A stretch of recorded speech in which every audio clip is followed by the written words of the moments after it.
नमस्कार। आज हम जिस विषय को लेकर चले हैं उसका संबंध दशा से है। किस ग्रह की दशा या अंतर्दशा हमारे शरीर के लिए कष्टदायक होगी या कि मृत्यु तुल्य कष्ट देगी। कौन से ऐसे ग्रह हैं जो हमें कष्टदायक या मृत्यु तुल्य कष्ट देंगे। हमें इसे जानने के लिए अपनी कुंडली के 3 राशियां देखनी है। 3 राशियां कौन कौन सी राशियां हैं? 3 राशियां कर्क, वृश्चिक और मीन। भाव चौथी राशि अष्टम और 12वें। ये जो राशियां हैं इनके ऊपर हमारा ध्यान जाना चाहिए कि चौथी राशि में कौन सा ग्रह बैठा है, 8वीं राशि वृश्चिक में कौन सा ग्रह बैठा है और मीन राशि में कौन सा ग्रह है। ये 3 राशियां ऐसी हैं जिनमें 4, 8 और 12, इन 3 राशियों में अगर कोई ग्रह बैठा है तो हमें उसके अंश को जानना चाहिए। अगर उस राशि में कोई बैठा ग्रह 29 डिग्री से लेकर 30 डिग्री तक, यानी 29 अंश से 30 अंश के बीच में है, तो वो हमारे लिए घातक हो सकता है। 29 से 30 डिग्री में बैठा कोई ग्रह इन 3 राशियों में वो हमें शारीरिक कष्ट या मृत्यु तुल्य कष्ट दे सकता है। तो पहले हम इस कुंडली में देखेंगे भी जो तीनों राशियों की बात की है, कर्क, वृश्चिक और मीन, ये 3 राशियां हैं। और इन 3 राशियों में मान लिया कि गुरु जो है चंद्र की राशि में बैठा है, गुरु, और गुरु 29 डिग्री 29 अंश और कुछ कला का है।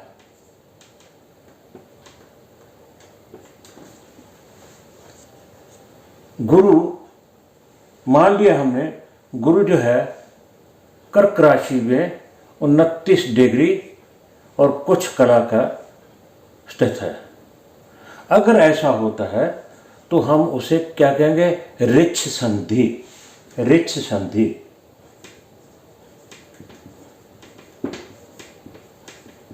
इसे ऋच संधि बोलते हैं, ऋच संधि कहेंगे।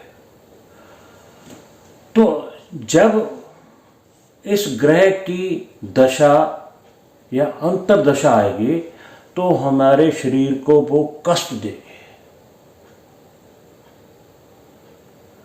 और अगर उसमें मार्केश की दशा प्रत्यंतर या अंतर महादशा में या अंतर्दशा के अंदर मार्केश की आ गई तो जो कष्ट है मृत्यु तुल्य कष्ट हो जाएगा। तो हमने देखना क्या है? कर्क, वृश्चिक और मीन राशि, ये 3 राशियां हैं, हमारे किस भाव में है नहीं, और उसमें क्या कोई ग्रह बैठा है। अगर ग्रह बैठा है, स्थित है, तो उसकी डिग्री क्या है। अगर उसके अंश 29 से लेकर 30 तक हैं तो हमारे लिए वो घातक हो सकते हैं। तो उसकी दशा अंतर्दशा में हमें कष्ट पहुंच सकता है। अगर उस अंतर्दशा के अंतर्गत प्रति अंतर्दशा वगैरह किसी मार्केश की आ गई तो और भी खतरनाक हो सकती है। जैसे इस कुंडली में अगर गुरु यहाँ होता तो देखिए फिर वो एक तो वैसे रिच संधि में था, दूसरा क्या था, दूसरा भाव मार्केश होता है, मार्केश की दशा हो जानी थी। तो ऐसे में मृत्यु तुल्य कष्ट हो सकता है। तो दूसरा जो है विचार किसकी दशा, पहले तो हमने ग्रहों की देखी, अब देखेंगे जन्म नक्षत्र से। दूसरा नियम जो है जन्म नक्षत्र से है। जन्म नक्षत्र से 12 नक्षत्र ऐसे हैं जिनकी जन्म की नक्षत्र से अगर किस ग्रह की दशा उन्हें मृत्यु तुल्य कष्ट दे सकती है। ये 12 नक्षत्र कौन से हैं?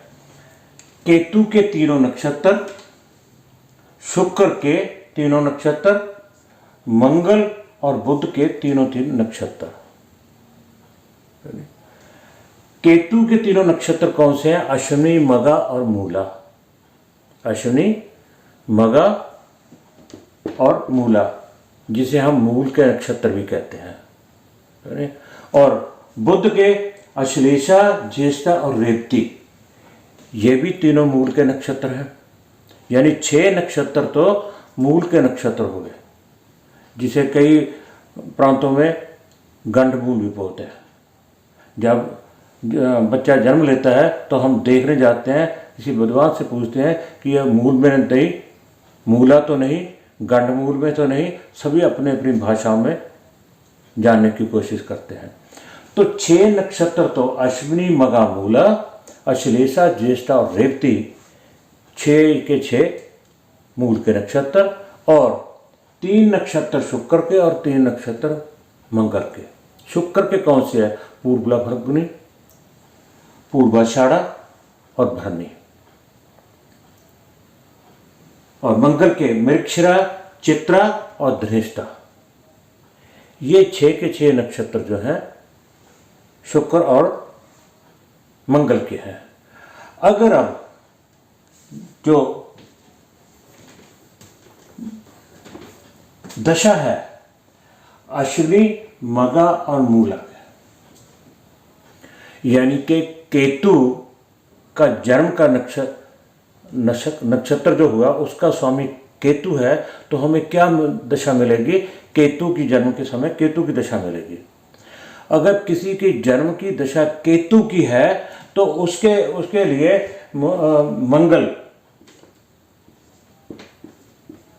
मंगल की दशा जो है हानिकारक होगी, कष्टदायक होगी। अगर अश्विनी, मगा, मूला इन 3 नक्षत्रों में किसी का जन्म का नक्षत्र है तो इसका क्या अर्थ हुआ कि उसका जन्म का नक्षत्र का स्वामी कौन है? केतु है। अगर केतु है तो जब जब भी मंगल की दशा आएगी, दशा या अंतर्दशा आएगी, तब तब हमारे शरीर को कष्ट पहुंचेगा।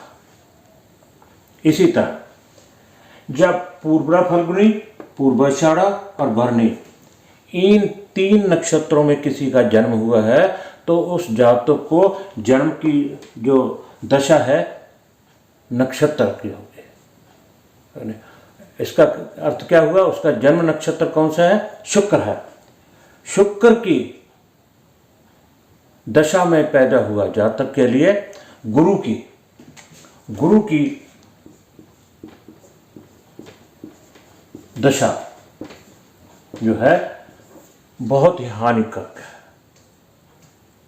इसके अलावा मृगशिरा, चित्रा और धनिष्ठा अगर इन 3 नक्षत्रों में पैदा हुआ तो उस जातक को जन्म के समय मंगल की महादशा प्राप्त हुई, यानी कि इन 3 नक्षत्रों का स्वामी कौन था? मंगल था। उसका जन्म नक्षत्र का स्वामी कौन है? मंगल है, और मंगल की उसे महादशा प्राप्त हुई। ऐसे नक्षत्र में पैदा होने वाले जातक के लिए जब जब भी शनि की दशा आएगी, तब तब उसको शरीर को कष्ट होगा या मृत्यु तुल्य कष्ट होगा।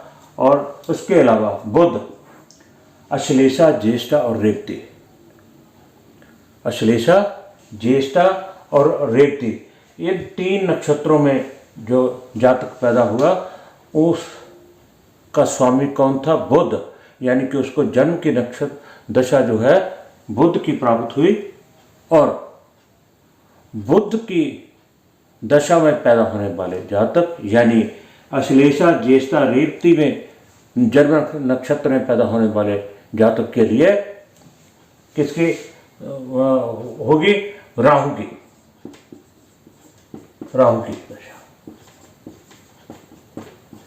राहु की जो दशा है, दशा अंतर्दशा,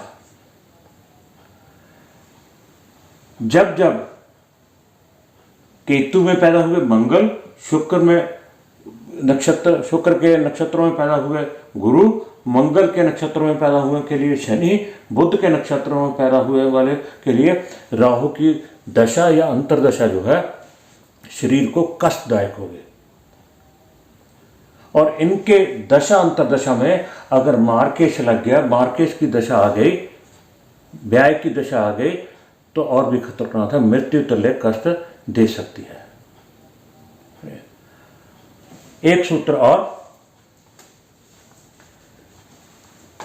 जब जब द्वितीयेश और द्वादश, द्वितीयेश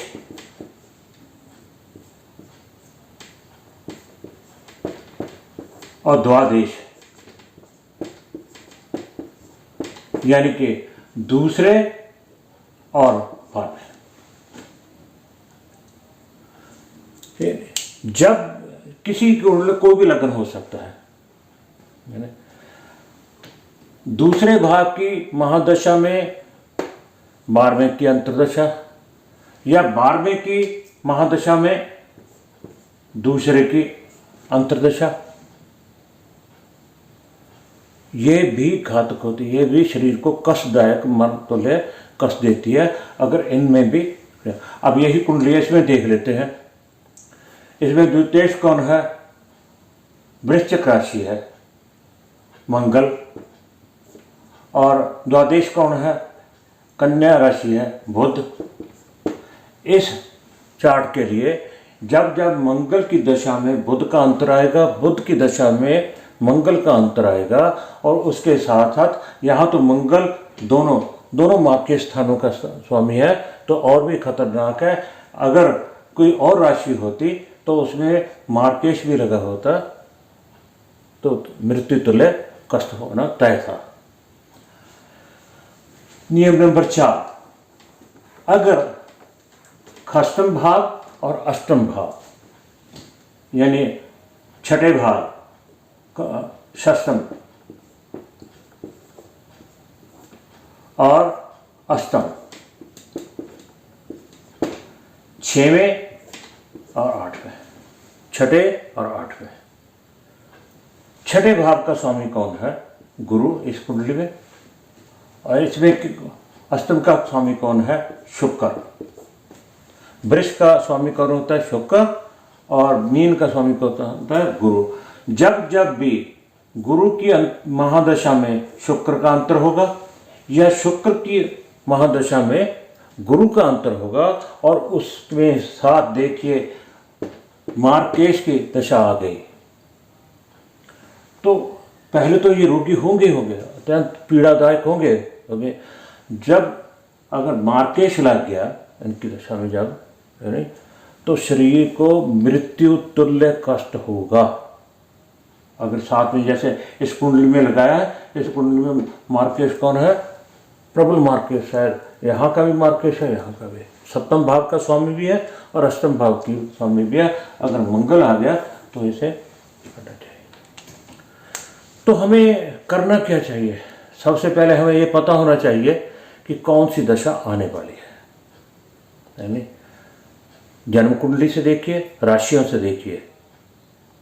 अगर राशियां में ऋच संधि पे कोई ग्रह है तो उसके लिए दान पुण्य करना चाहिए। जिस ग्रह के कारण ऋच संधि पे है, जिस कारण वो दशा खराब आ रही है, उस ग्रह से संबंधित दान पुण्य करना चाहिए। मगर अगर कहीं नक्षत्र की वजह से मंगल, गुरु, शनि, राहु की इनमें से, जैसे केतु का जन्म लेने के लिए मंगल, शुक्र में के नक्षत्रों में जन्म लेने के लिए गुरु, मंगल में नक्षत्रों में जन्म लेने वालों के लिए शनि, बुध के नक्षत्रों में जन्म लेने के लिए राहु, इन चारों में से किसी की दशा अंतर्दशा आ रही है तो उन्हें उस संबंधित दशा और अंतर्दशा दोनों के लिए शांति करवानी चाहिए। शांति पूजा पाठ जो है करवानी चाहिए। और इसी प्रकार जिनका खष्टम और अष्टम की दशा अंतर्दशा चल रही है उनके लिए भी, जिनके द्वितीय और द्वादश की अंतर्दशा दशा चल रही है उनके लिए भी, दोनों ग्रहों की के लिए शांति पाठ करवाना चाहिए। तो इस पाठ में इतना ही। अगले पाठ में मिलेंगे किसी और टॉपिक के ऊपर। आप सबका बहुत बहुत